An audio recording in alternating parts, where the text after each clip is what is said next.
Hi, என் பேர் கிஷோர்.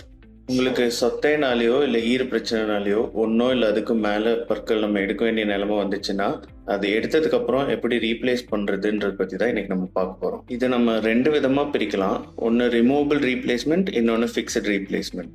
இந்த removable ரீப்ளேஸ்மெண்ட்டில் நமக்கு ரெண்டு ஆப்ஷன் இருக்குது. ஒன்று கம்ப்ளீட் டென்ச்சர், இன்னொன்று ரிமூவபிள் பார்ஷியல் டென்ச்சர். இந்த கம்ப்ளீட் டென்ச்சர்ன்றது நம்ம பல் சத்தினாலேயோ இல்லை ஈர பிரச்சனைனாலேயோ வாயில் இருக்கிற எல்லா பல்லுமே போயிடுச்சுன்னா கலட்டி மாற்ற மாதிரி எல்லா பல்லையுமே திரும்ப சீரமைச்சு டெலிவர் பண்ணுறது பேர் தான் கம்ப்ளீட் டென்ச்சர். இந்த ரிமூவபிள் பார்ஷியல் டென்ச்சர்ன்றது ரெண்டோ இல்லை மூணோ இல்லை அதுக்கு மேலேயோ பற்கள் நம்ம வாயிலிருந்து சொத்தைனாலேயோ ஈர பிரச்சனைனாலேயோ எடுத்துட்டா அந்த இல்லாத பற்கள் இருக்கிற இடத்துல மட்டும் புது பற்களை ரிமூவபிளாக ரீப்ளேஸ் பண்ணுறது தான் ரிமூவபிள் பார்ஷியல் டென்ச்சர். அதே மாதிரி இந்த ஃபிக்ஸ்டு ரீப்ளேஸ்மெண்ட்லேயும் ரெண்டு ஆப்ஷன்ஸ் இருக்குது. ஒன்று ஃபிக்ஸட் பார்ஷியல் டென்ச்சர், இன்னொன்று இம்ப்ளான்ட்.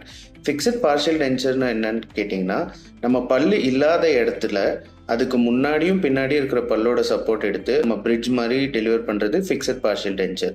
இன்னொன்று ஆப்ஷன் என்னன்னு கேட்டிங்கன்னா டென்டல் இம்ப்ளான்ஸ். அந்த டென்டல் இம்ப்ளான்ஸ்ன்றது நம்ம டைட்டேனியம் ஸ்க்ரூஸை எலும்புக்குள்ளே அட்டாச் பண்ணி அது போனோட நல்லா இன்டகிரேட் ஆனதுக்கு அப்புறமா அதுக்கு மேலே நம்ம அளவு எடுத்து க்ரௌன்ஸ் டெலிவர் பண்ணும். இந்த எல்லா டைப் ஆஃப் ட்ரீட்மெண்ட்லையுமே அதோட ப்ரோஸ் அண்ட் கான்ஸ் இருக்குது.